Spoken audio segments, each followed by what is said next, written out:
আজকে ত্রিপুরার বিরোধী দলের নেতা জিতেন চৌধুরী, শ্রমিক নেতা শঙ্কর প্রসাদ দত্ত ও দীপক দেকে সাথে নিয়ে মৃত সাবরুমের শ্রমিক নেতা প্রসূন মজুমদারের পুরাতন অফিস টিলার বাড়িতে গিয়ে পরিবারকে শোক ও সমবেদনা জানিয়ে এসেছেন।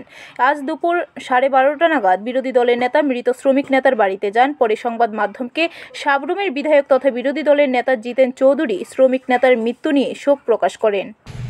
তার বাড়িতে এসেছি, তার বৃদ্ধ মা বাবা তাদেরকে দেখার জন্য, একটা প্রবোধ দেওয়ার জন্য। তার বোনও ছিল এখানে।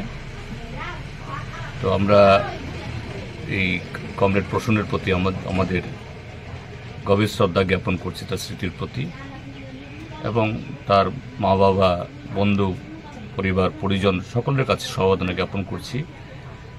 আমরা আমাদের পার্টির তরফ থেকে বা ব্যক্তিগতভাবে আমরা যতটুকু পারি এই পরিবারের পাশে দাঁড়ানোর আমরা চেষ্টা করব। ব্যুরো রিপোর্ট, খবর ত্রিপুরা।